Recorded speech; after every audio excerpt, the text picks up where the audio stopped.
All right. Good afternoon. Welcome to Hand's Lunch and Learn service, Lunch and Learn webinar.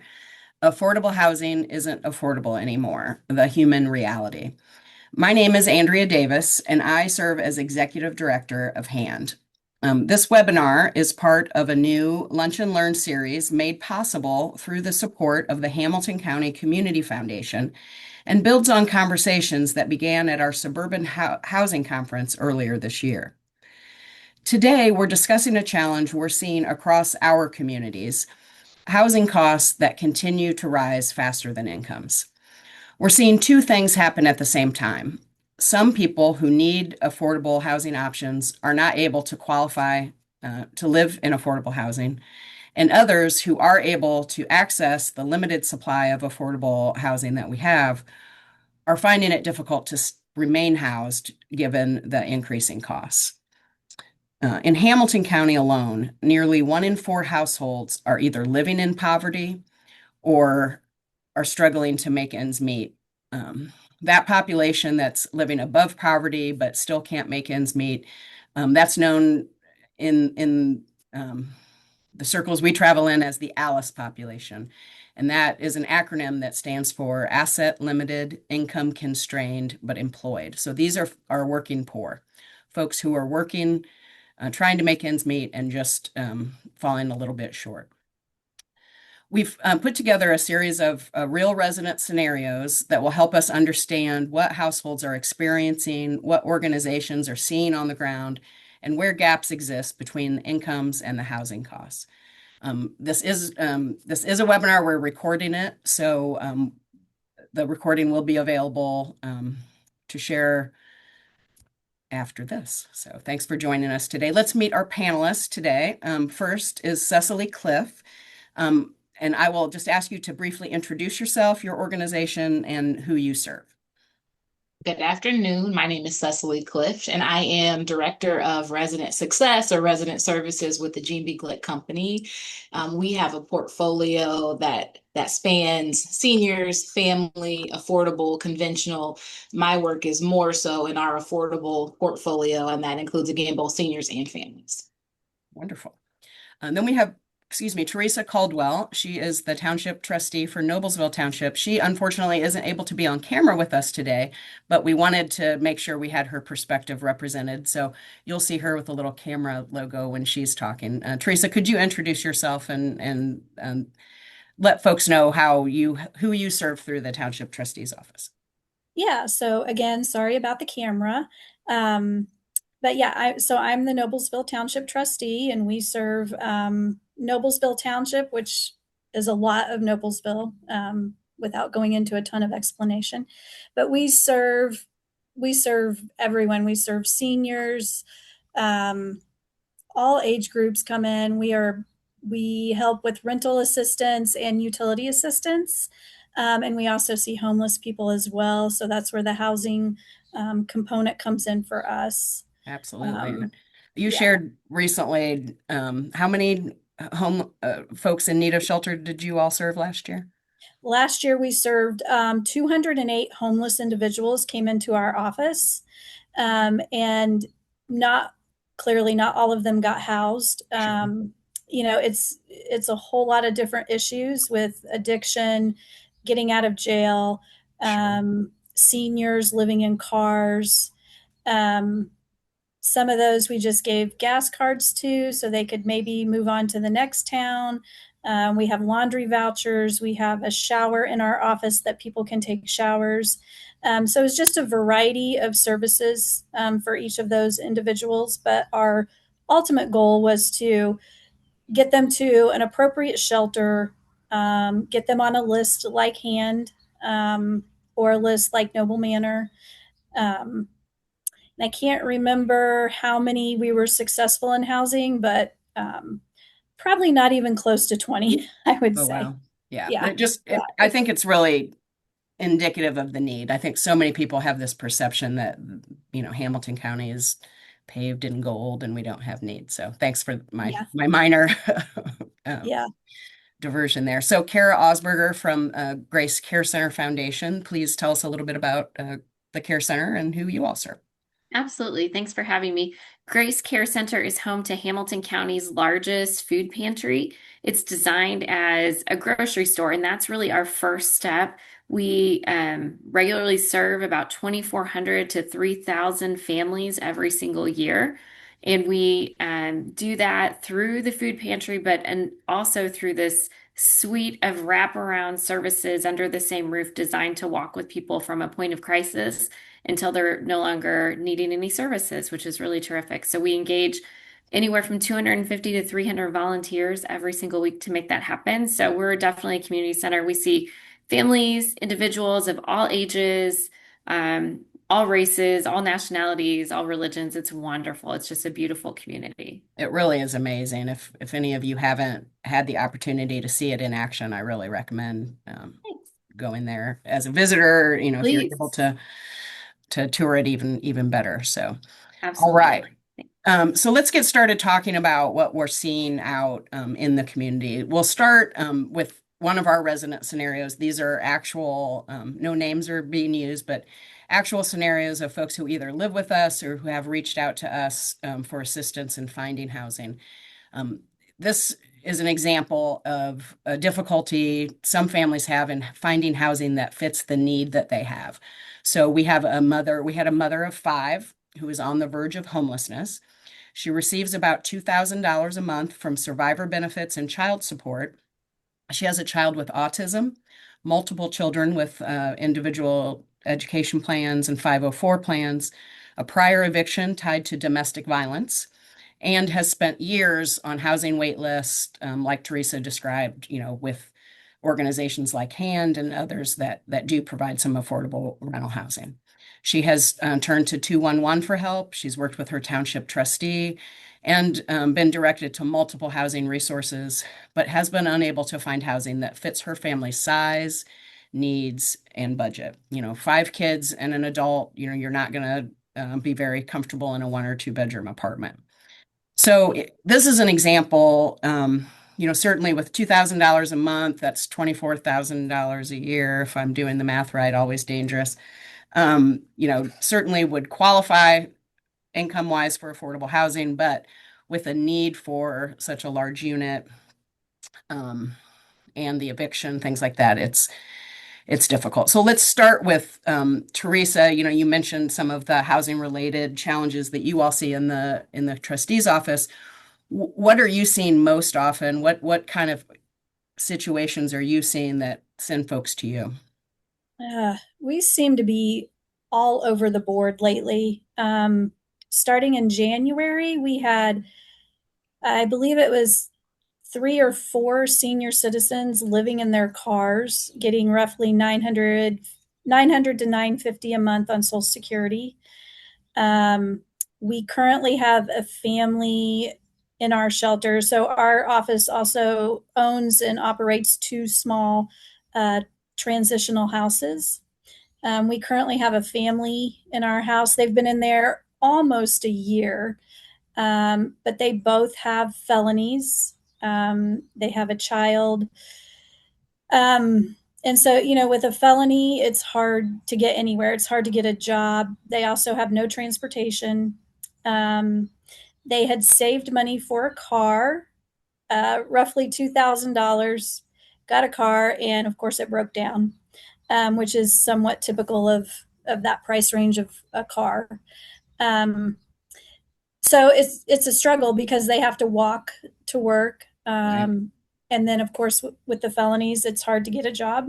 And then it's also hard to get into any kind of apartment complex with those felonies as well. We have to work with private landlords, and that inventory is usually very limited. Yeah. And then we just have, people that come in with, just what seems to be a normal problem. Maybe went through a divorce, and just, needed a little help maybe this month because of the financials of a divorce, or they got injured, and so they can't work for the next 6 to 8 weeks, and so that puts them behind as well. And those types of people are staying in their homes, because they eventually can get get back on their Right. feet. It may just take a couple months, but yeah, we're kind of all over the place right now, which is not fun. Kara, have you seen any trends, any of those challenges trending or changing over the past few years? Last year, Grace Care Center saw more new families than we've ever seen before, and I think a lot of that was in response to SNAP benefits being on pause last fall, federal furloughs, those kind of things. So I'm curious, I'll be watching that this year to see what 2026 looks like, assuming those things are more stable. So that's a little blip that we saw.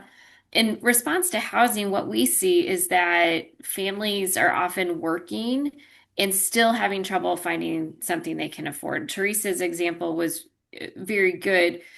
We often don't see people quite that dire. I mean, there are plenty that come through, but the ones who um, we hear from most often are hardworking. Usually, sometimes both spouses are working or both partners are working, and they're still having trouble finding something they can afford. So, what we're seeing is more households are doubling up, or multiple families are sharing one apartment.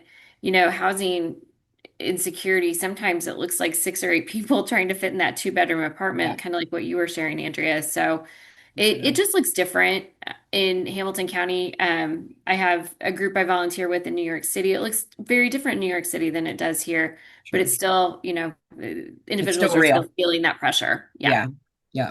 Cecily, how about you? I mean, Lick obviously has a lot of different housing options, so maybe, you all have the flexibility to accommodate, these different needs, but what are you seeing? Um, Yeah, I see it from both ends. We, as a company, partner strategically with different organizations for housing access. And so we recognize there are instances where, Teresa, you mentioned the example of an eviction due to domestic violence, and that's unfortunate that someone would have to sort of live with that on their record. So there are times when we can be flexible or waive certain requirements depending on who they're attached to, what organization they're working with, what case management is being provided outside of housing. And so that's an area where we're intentional, but we only have so much capacity and we often don't have high vacancy. We often have very high occupancy, especially in this season. And so I would say on the flip side, as individuals and families are being housed, we recognize that to this whole conversation of affordability, families are still spending the majority of their income on rent. And so we know that what they have left over, even our seniors, can be very little at the end of the month. And so we really emphasize those basic needs in our affordable communities and trying to offset some of those expenses that we know residents are making difficult choices on. Kara, to your point about food access, we really ensure that every property has some degree of food access, whether that's an on-site food program or pantry, or something beyond a referral, because we know that that's a cost we can actually hope to offset. So I think we're seeing it full circle again, even once individuals are housed, that those resources and supports are still needed in recognition that rents are high and there's often a gap. for sure. And I think that's something a lot of people don't really think about when we talk about housing. We think about vouchers and subsidized units and tax credits and building more units. But the reality is, freeing up money elsewhere in your budget, like with your groceries. When my colleague and I toured the care center a couple of weeks ago, Kara, very astutely pointed that out, that, really food pantries can be a budget stretcher and help folks meet other obligations. When I came to hand, it was difficult to get anyone to acknowledge that Hamilton County had a housing issue. But by gosh, we're pretty proud of the fact, not proud, but I mean, we have more than 40 food pantries here. And to me, that is an indication of our housing challenges as much as food access challenges. So thanks for coming to my TED Talk. Um, so what happens when families have exhausted, the resources that are available to them and they're still can't make it? I mean, are there is there like a secret that none of us know about yet? Or I mean, what can we do when we have these folks who are very obviously in need, but nothing we have fits? Any? Any brilliant ideas? I think Kara hit on it a lot. Private landlords, you just have to kind of, find a human in Yeah. the, Well, and I think that's where the collective nonprofit community, we are blessed in many, many ways in central Indiana and especially Hamilton County. And one of the ways that I think people don't realize is that the connectedness of the nonprofits in our community is unlike anything I've seen anywhere else. And so I think that network it is one tool that can strengthen. So perhaps you're working on some healthcare costs through a couple of our amazing healthcare providers. You're working on job coaching through Invest Hamilton County or Grace Care Center. You're working on one-on-one finance budget mentoring. You're getting food from one of the many sources, something like that. So utilizing those resources to stabilize and then level up. It's a long game for sure, but it's not impossible. sure. And I think that kind of speaks to what you were talking about, Cecily, with having resources available at the properties. Anytime we recognize as owners of affordable housing that our residents may need a little extra support. Can you talk a little bit about how GLIC comes alongside your residents and provides that, sort of wraparound support? Absolutely. And I would expand on what Kara said as well. I think conversations like this are a good start because organizations have to sit at the table and really build, again, those strategic relationships to truly wrap around, any population, but in affordable housing specifically, we recognize bringing supports and programs to where residents live. I would call that our secret sauce. I came from United Way and was working with most community-based organizations. And the challenge is always you're working with who comes through the door, and that those individuals are actively seeking you out. Where when you're in affordable housing or any sort of housing setting, there may be resources or programs or opportunities that are of benefit, but individuals may not see themselves as needing or requiring those services. When we talk about affordable housing, I mean, with our AMI levels where they are, most people in those brackets wouldn't consider themselves as qualifying for affordable housing because we think about Section 8 or we think Right. about vouchers. So some of the things we've done, we've committed to basic needs. So food access, eviction prevention, those things that we know we want to keep people housed and we want to make sure that those basic level food access, hygiene, things that, again, they come at an expense, diapers, wipes. We've really prioritized those resources in our communities. And then beyond that, we've said as far as programming, how do we focus in some initiatives on where we know residents would need a baseline to grow from. So we can talk about workforce development and job stability. And oftentimes we have residents who don't have a high school diploma. And it's even hard to get into a trade or certificate program if you don't have a high school diploma. And so we've partnered with YMCA to bring on-site GED courses. We're building cohorts of residents with the goal that they test and then get their high school equivalency. And then there's a pathway beyond that. And so for us, a lot of it has been who can we partner with to do the most impact on as many properties as possible? Sure. And how do we start to see some of those stabilizing programs and factors as stair steps to aspirations and stair steps to goals? Because it's really hard to think big and dream and be aspirational when you have a constant problem or fire to put out in front of you, and we recognize that. And so that has really been where we focus in terms of the work. But again, just emphasizing those partnerships. We partner with Midwest Food Bank, we partner with the Diaper Bank, we partner with Project Period. And so we're always thinking about how do we leverage community resources, as our residents are a microcosm of the broader community and their needs tend to be representative of the surrounding community. Absolutely. Those are excellent points. And the reality is you can't really deal with any of the rest of that while you're worried about where you're going to live. Right. If you're going to be able to stay.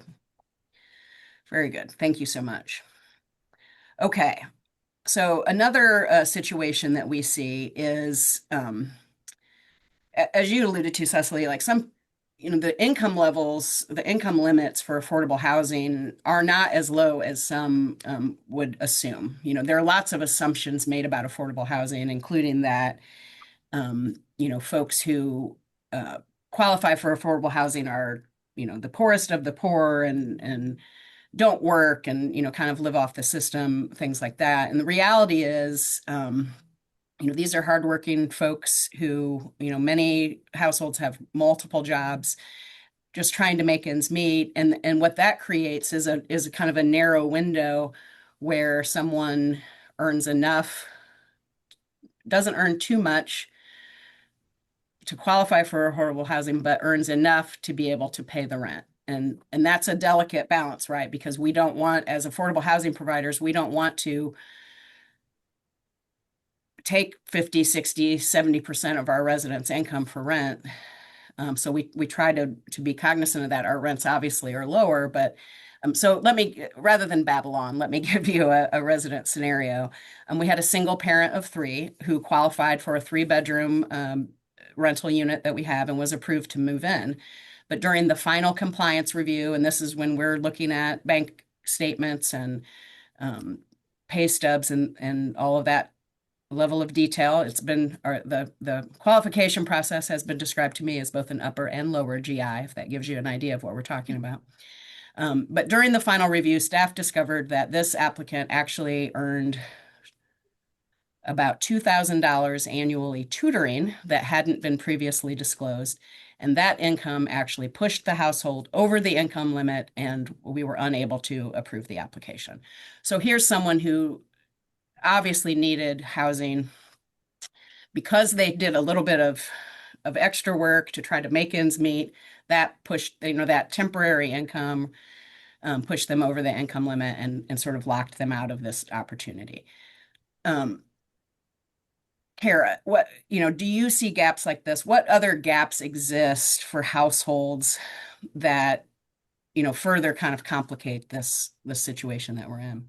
I think gap, the biggest gap I see is awareness. So I think we as a community don't realize that how many people are in survival mode. I'm sure that family, I mean, she took on a tutoring job because she could, and she was in survival mode. She didn't think, honestly, many of us are just trying to keep food on the table, pay the next bill, and they don't know where to turn. So awareness of the different programs, services, opportunities out there. So an awareness gap. And then I think another gap that I've seen is just that eviction mark. So I mean, an eviction mark can lock families out of housing for years. And Yes. so maybe we need policies, partnerships with private landlords, something like that. Maybe organizations to back up these individuals when they are doing the hard work of trying to get to a different situation, to maybe vouch for them or something like that. Some sort of partnership that recognizes that. I don't know what the solution is. Those are two of the big gaps that we see. And then just obviously the domino effect. So, um, maybe this family couldn't get into affordable housing, so their rent is higher, or their house payment is higher, whatever it is, and then you're pushing groceries off or healthcare or vehicle maintenance. So that domino effect is an outcome of it for sure. Cecily, do you experience similar things at Glick Properties, and how do you deal with, somebody who's just over the income or, doesn't quite make enough to be able to afford even affordable rent? Yeah, I know that the property management team encounters that, especially in an era of such long wait lists. And to your point about the compliance process, it can be long, and there's a lot included there. So we definitely see that. And I would love to say in a perfect world, we have teams that are equipped to make referrals out to say, okay, maybe this didn't work out, but maybe we have a relationship with, to Kara's point, a private landlord, which I don't know that we do, but then there are other communities maybe around us or near us that we might be able to refer a family to. And so that to me would be the ideal state. I know the realities are a lot more complicated than that. But even as individuals and families are housed, I think there are a lot of opinions about how individuals living in affordable housing should be working toward good jobs, better jobs, higher incomes. And the reality is all of those have consequences that families have to weigh. And so we are often thinking about that even in how we're programming and how we incentivize resident participation, how we're thinking about the conversations and the education that has to go alongside a workforce program or getting into a quote unquote better job, because that may mean now you will spend more in rent or you will pay more for childcare. And we have to be willing to talk about that side of it, Sure. because again, a lot of this is we have individuals and families who are generationally living in affordable housing. And so some of that has to start at, again, we have to be able to dream a little, but in Sure. order to dream a little, we have to be confident that our basic needs can be met. And that can be scary. Very true. I think there's a phrase kind of used commonly in this situation called the benefits cliff, right? Like Mhm. where someone who qualifies for affordable childcare, for example, can't afford to take a 25 cent an hour raise because that will make them ineligible for the discounted childcare, and the benefit is this, but the raise is this. And I think one of the advantages we have in the affordable housing world is that success isn't punished in that way, where if someone qualifies for affordable housing I mean, they have to qualify income wise at the time of move in, but we don't disincentivize them to get better jobs and improve their incomes by saying, well, if you make more than, the limit after you move in, then you got to get out. I think that's one of the things that's a little bit different about housing is, you can continue to maintain your affordable housing even as your income increases. But yeah, to your point, there are other trade-offs, right? Um, Teresa, I think trustees are a place that residents turn when they are in a situation like this, right? Like I don't make enough I make too much to qualify for affordable housing, but I don't make enough to live in a $1,500 a month one bedroom apartment. Is there anything, I know also trustees assistance is intended to be one time, short term, not kind of an ongoing, hey, you need $200 a month to make your rent, come to us every month type of thing. So are there, how do you all deal with situations like this where, a one-time windfall or a little bit of extra work kind of limits options for a family? Well, so we no longer do just one time. Many of us have helped two, three, four, five times, depending on the situation. Um, I guess we have income guidelines we have to follow, but we also have the ability to look at somebody's whole situation, because we do ask for so much paperwork, bank statements, bank transactions. We get the big picture, and so we've tried to change what we do in our office by writing down, okay, here's your income and here's the expenses we're seeing. Do you realize that every single month you're going to have a $200 shortfall? And some people just, they never saw that, going into it. They never saw that, oh, I'm not going to be able to do this every single month. Right. And so then we start having those conversations of, okay, what's our next plan? And like Kara said, that could be a very long term thing. Um, Honestly, we don't have the answers for it. We tend to help people. We help so many people three times, four times now. Yeah. And a lot of times we'll say, from the very beginning, we'll try and say, look, we're really a short term answer. Um, you got to come up with your next plan. And then usually after that third or fourth time, we say we're done. Yeah. There's not much else we can do. And during that time, we do give them all the resources that we have. We offer the food pantries if that is even helpful to cut back on.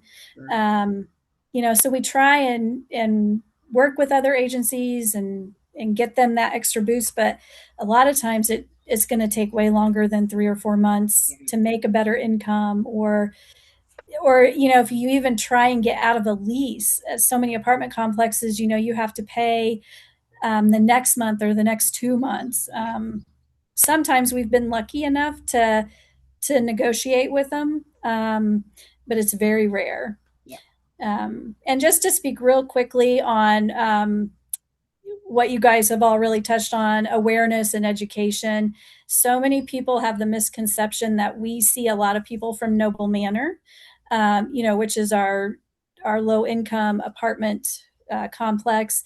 And when I say, yeah, that's not the case, we see people from Nexus, Federal Hill, Lakeview, just naming off all the apartment Market rate. complexes. They're shocked by that. So I think education to just the general public is a good conversation to have as well, because a lot of people just don't understand that it's everyone coming to our office, not just somebody at Noble Manor. And the fact is, we don't see a lot of people from Noble Manor. Well, the anyway. rent's lower. Or yes, exactly, the rent's lower, and if we do see them, it's a circumstance like maybe they lost their job or they didn't get in the correct paperwork on time. Something has happened to bring them in. They're not they're not just coming in because they can't afford it. They're coming in because of a circumstance. So, and that's, I think, important to realize when we talk about awareness. There are folks who live in Noble Manor, which is a subsidized housing community in Noblesville. They are probably aware of the resources that are available to them. And this is what we saw during COVID. We got a grant from United Way to help with utility rent and mortgage assistance. And we expected to be helping our residents, but in reality, we were helping the people in market rate apartments, whose rents were many multiples higher than ours, and folks with, $7,000 a month mortgages that, those are the bills that are really difficult to pay if you miss a paycheck or two. So I think that's really, it's important to realize that those folks who maybe aren't as plugged into the resources that are available when they need help, it's even, it's harder in some ways for them because they just don't even know where to start. So we're fortunate to have such a wonderful ecosystem here. Okay, so that's the problem of someone who makes too much to live in affordable housing. But would you believe we also have the opposite problem? And we had an applicant who makes about $1,000 a month in unemployment assistance reach out after losing their housing. They were actively seeking employment and desperately looking for housing, but they didn't have enough income to meet the minimum income requirements for even an affordable unit. Obviously, we don't want to have someone spending half of their income on their rent or more. And that, unfortunately is the case in market rate situations. Many of them say they want you to earn, twice the month, your monthly income needs to be twice the rent or more. We're seeing those ratios kind of come down as apartments stay empty. We're hearing a lot of, 3 months free. I imagine at that fourth month, that's when they're going to Teresa and saying, hey, I can't swing this anymore. So, even folks who have legitimate housing needs, it's entirely possible that they won't qualify for affordable housing. And I want to shed just a little bit of light on that because, it seems like the answer will be we'll lower the rents, right? As an owner and manager of affordable properties, we set our rents as low as we possibly can when we open a property. But the reality is, the cost of everything is going up everywhere, not just in your life, but in our lives as well. Property insurance, personnel, lawn mowing, snow removal, all of the things that as a resident of a rental property, you want to make sure get taken care of. It all costs money. And so we have to charge the rents. We have to charge rent. I mean, that's the reality of it. And although, as a nonprofit, we have historically been able to not max out rents and not automatically start at, here's the maximum we can charge. We are, getting closer to that just from a perspective of being able to continue to maintain the housing that folks rely on. So, what do you do when someone who very clearly needs access to this housing can't qualify for it? Cecily, I Yeah. turn to you because we're trying to learn. Yeah, I think for us, it's probably a bit of a broader range because we on Glick properties, you'll see every program, every voucher, every subsidy, some combination to market rate. And so I would say that on-site teams have to know enough to be dangerous when it comes to every program that could be potentially available for a potential resident or a resident who could need to move or move on to a different community. And so a lot of that comes down to being educated about what federal programs are out there. So what HUD programs are available, what local housing authority programs or what vouchers are available to individuals and what those requirements are. And then where we have the capacity, whether it's because we have units available or we have some programs that are attached to the unit and we have some programs that travel with individuals. And so being able, especially in affordable communities, to have that conversation beyond, okay, you applied and Right. there may be some gaps. The expectation would be that if it's a gap that can be met, right? There's an opportunity to talk with that individual about what would need to happen for them to either qualify in the future or where else they might go to get access to a different benefit. We have on-site resident services at about 88 of our Glick properties, and that is often an opportunity where as prospective residents are coming in or potential residents are coming in a situation like that, again, we would want our team to try and educate, inform, share resources, and eventually, if we can support getting a resident connected to a program, we would want to do that. But there is also just a recognition that resources are limited outside of the apartment community as well. And so vouchers are limited. Again, the wait lists are long for Section 8 and for some of these programs that we know are beneficial and necessary when you do have a zero renter or someone whose income is going to be far below that minimum. Right. But that's where I think the property management, resident services and resident success, as we say, can't just be the on-site service coordinator. We want our teams to be community and resident minded, and I think that's part of it. Absolutely. I think it also starts at the development stage. For those of you who aren't aware of how the process works, when we build or renovate a property to make it affordable, we identify who the population we want to serve and the income levels that we can serve. And some of that is dictated by our funding.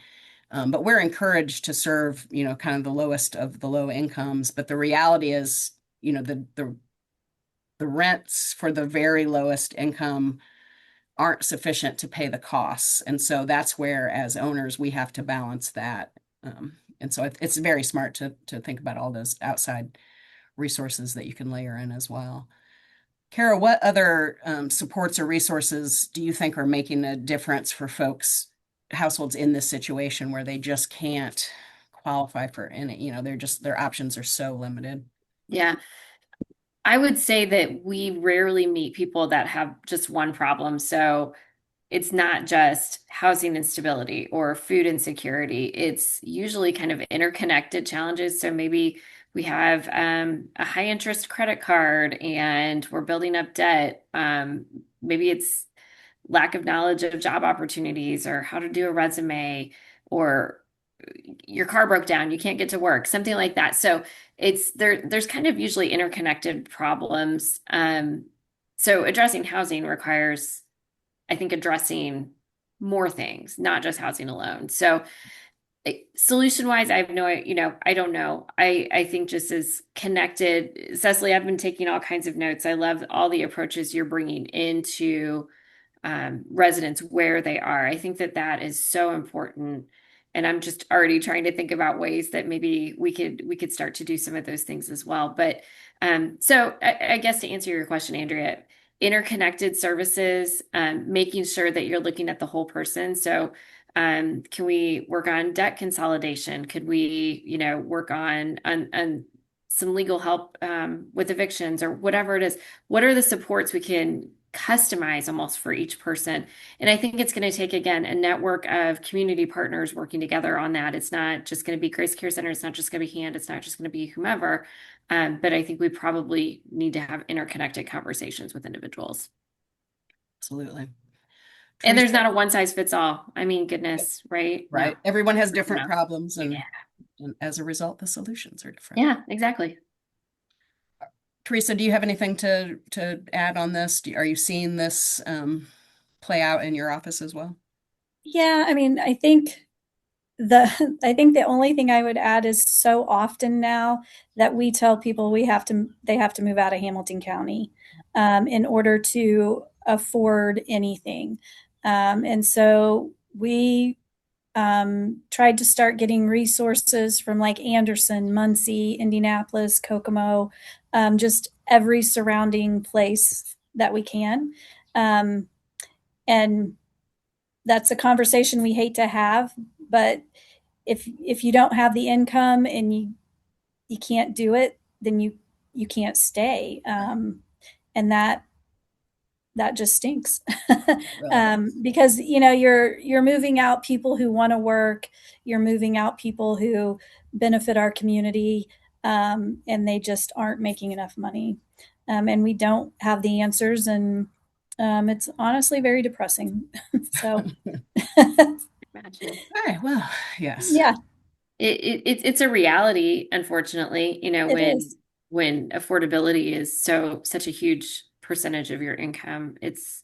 Yeah, Well, I I wish think we we had a can be magic wand. encouraged by the fact that that some people believe that's not okay, right? I mean, I think, the folks probably on this webinar believe, our community should be affordable, that folks could live here throughout their lives and in different housing situations, which kind of leads us to our fourth scenario, which is seniors.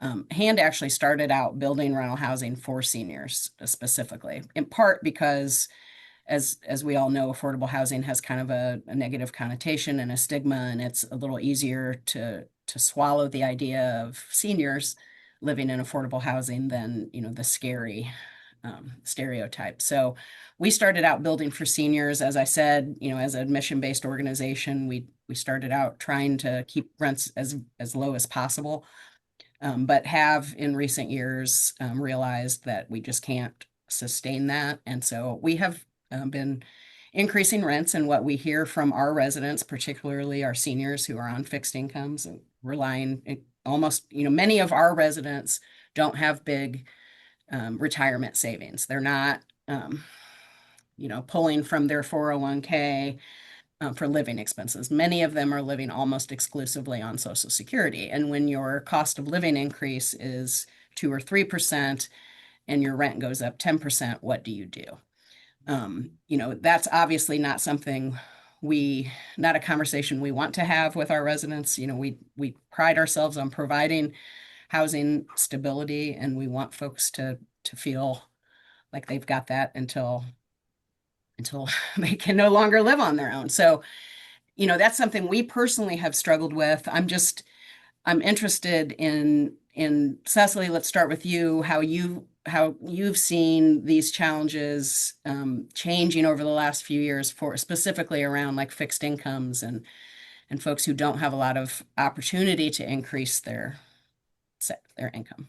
Yeah, I think it's a really important point. And I'm excited for the next webinar about development, because I think there's a lot of conversation to be had there.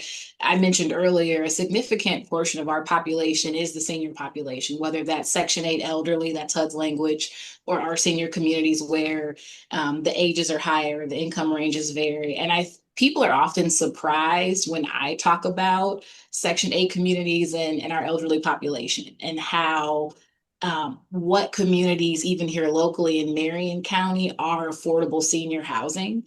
I don't think people are often connecting those dots. And again, to your point, when it's a senior who is retired or not working, the option to go out and get a job or supplement income, that's really not the conversation as much. It's really how do we offset as many expenses as we possibly can for our seniors so they don't have to worry about, again, food. I think Right. one of the significant expenses for all of us, we know groceries have gone up and everything has gone up. So we have a what we call centralized hub or pantry located at one of our senior communities, Carriage House, Glendale, where we've hubbed resources. We partner, I mentioned, with Midwest Food Bank to bring in food.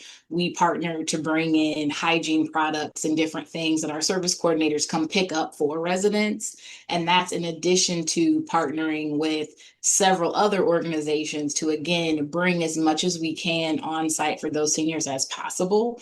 And that's in addition to other programming because we recognize that we have to be mindful of our seniors and their mental health declining, their physical health declining, them being isolated. They don't often have support networks, and we want them to be able to live independently. And so that's where I think we have to get a little more creative in continuing to educate on, again, what maybe who the face of affordable housing actually is. Sure. I think we owe it to our elders to care for them and to be mindful of what that latter half of their life looks like. But the reality is, again, rents are what they are because it's expensive to maintain quality housing. And we also want to be providing quality housing where we are making updates and improvements and it is safe and there are elevators. And so I think, again, going back to that point about partnerships, really educating those community-based organizations and companies and foundations who have a vested interest in community and thinking about where housing is really a springboard for a lot of that opportunity and how we partner to ensure that if we know maybe rents are what they are, how do we help to supplement in every other way? So those are fewer stressors that especially our seniors have to worry about. But again, for us, a lot of that has come down to basic needs and food access. And that has Medicine. felt like the most doable, even though that is also hard work. But I feel a little bit like Kara, where there's not just one solution or one pathway for that. And I think it's important to talk more about the issue because, again, I just don't think there's an awareness of what that maybe looks like in affordable housing for seniors. For sure. And that's something we recognize and we've been trying to do a better job of in Hamilton County, particularly because, the stereotypes are what they are and the reality is so different. But nobody wants to be the face of affordable housing, right? Like the poster child of that. So that makes it difficult. But Teresa, are you seeing housing the seniors and folks on fixed incomes being impacted more by increased housing prices than others, or is it, like you said, just kind of across the board given the demographics of Noblesville? We definitely have had more seniors this year. We just had a situation. We've been working with a senior since last year. She had some family situations where her son could no longer help her with rent. And so she actually just moved. We helped her move out last week into Noble Manor to the senior side. But during that time, we also helped pay her rent because she fell short. And then we paid a moving truck, which is, I know a couple of other trustees that did the same for some of their clients, something that we've never really looked at before. But when you have nobody helping you and you're a senior, how do you expect them to move a whole apartment or a whole house? So we ended up paying for a moving truck to help her get moved into Noble Manor. We also currently have, I think last week or 2 weeks ago, we got a call. There was a 71-year-old lady who's homeless right now. And she has some income, but again, not enough. And so when somebody like that comes in, about the only thing we can do is try and start connecting them again with Hand, Noble Manor, other housing that potentially might be Section 8 in Indianapolis or the surrounding areas, and just help people get on that wait list. A lot of seniors can't navigate computers, can't or don't want to navigate a computer, which we don't blame them. So we set and we help them get on those lists if it is something that has to go through a computer. So technology is also a huge thing for seniors. We help them sign up for food stamps. If they're not on Medicare or Medicaid, we help them sign up for that. We just try and do all the things we can. I think that's key. We mentioned waiting lists, and everyone has a waiting list, and it can be discouraging to think, well, I'm just going to be on a list. But if it's a 3-month wait and you don't get on the list, your name's never going to come up. So Right. that's what I recommend to everyone, even folks who, the tutoring example, you made $2,000 too much this year, you might not next year. So get on the list now. And when your name comes up, we'll see what the situation is. That's the unfortunate reality of the supply being so much lower than what the need is. Okay, so we're going to do some round robin questions here for our final few minutes. I'll ask each of you to respond to this. What is one thing you wish people better understood about housing insecurity and housing stability? And let's start with Kara. That's a great question. I love that. I think for me, housing insecurity is sometimes a family member sleeping on a relative's couch. The example you just shared, seniors choosing between rent and medication, they're both so important. Maybe working parents sharing a home with another family because they can't afford a place of their own. We unfortunately do see that quite a bit. So I think just a chance to understand that people need a little margin, a chance to recover from setbacks. But that housing stability is the foundation for everything else. Kids will get to school more frequently when they're housed. You're healthier when you're housed. Your family's not always in crisis when you're housed. So when that housing is unstable, everything else becomes so much harder. So if we could kind of shore up housing, along with those basic needs, we're really helping people find a place where they can thrive. Wonderful. Thank you. Teresa, how about you? What do you understood? I think I would just say, again, going back to it, it affects everyone, not just somebody on a housing program or not just somebody in a Section 8 housing. Housing stability is affecting everyone in different levels of income. And so I think just making people aware of that would be key. Very true. Cecily, how about you? Yeah, I would echo what Teresa just said. We see when our residents are thriving, the surrounding community is thriving. And I know thriving can be a big word, but I think it's important that we educate ourselves on what affordable housing actually is. We view, these communities as assets. And we then again kind of think about, to what Kara said, some of the trade-offs that individuals are making, and understand that that could be, most people are a paycheck away or a crisis away from at minimum struggling, right? Even if you will not completely plummet or have zero income. And so I think just understanding and putting ourselves in those scenarios, and then remembering that these are our neighbors. The affordable housing is critical for our broader community to thrive, and whatever the face of that is for us, to think a little more critically about that. Absolutely. That's, I think, the biggest aha. When I see the light bulb go on off over people's heads, it's when they realize that their stereotypes are, like rooted in 1970s sitcoms and not like reality. So, I'm looking at the Q&A.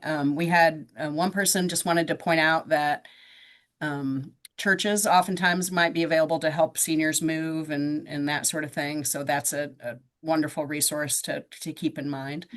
And then Marsha Roberts here would like to recommend the book There Is No Place for Us by Brian Goldstone. It looks at the working homeless, what we've been talking about today. education of the problem, and how our society can work for solutions. So thank you for that. If there aren't other questions, I do have one more here for the panelists. Let me find my cheat sheet. And I think we've talked about this a little bit, but if there was one thing that communities could do to better support housing stability, and it's not education, what would that one thing be? And we'll start this time with Cecily. I felt like you were gonna pick me, Andrea. Um, well, going to the development side of the conversation, be welcoming and have a desire for affordable housing.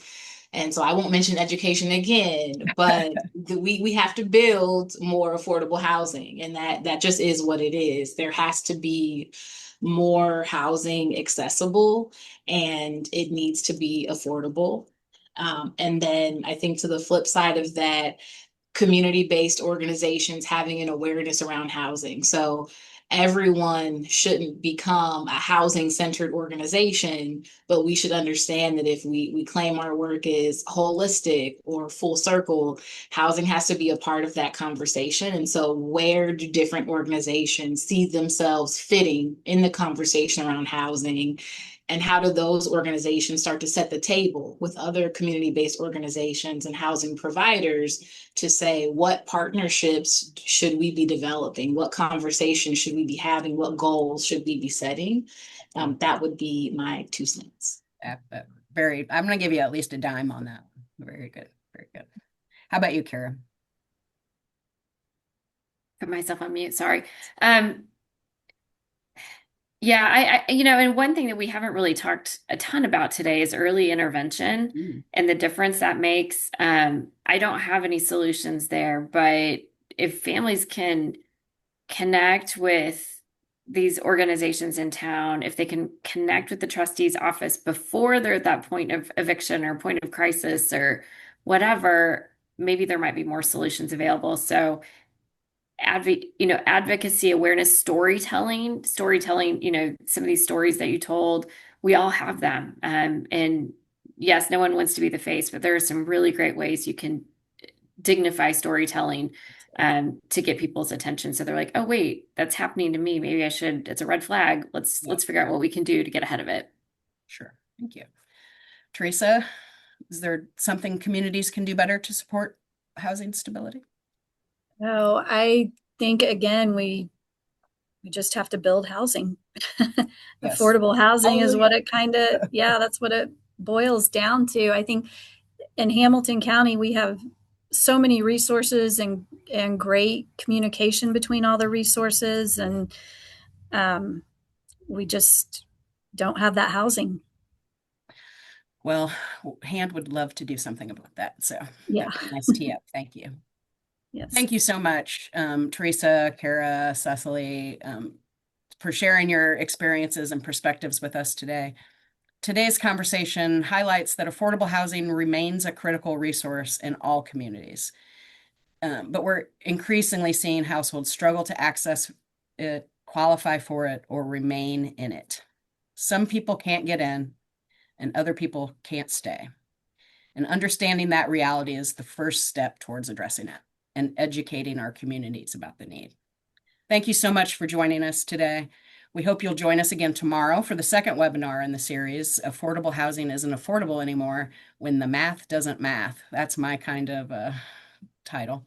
We'll explore the development, financing, and sustainability side of affordable housing, which we touched on a little bit today, but we'll dive into more tomorrow. Thank you so much. Have a great afternoon. Thanks again for joining us today, and hope to see some of you tomorrow. Thanks. Thank you. Thank Thanks you. all.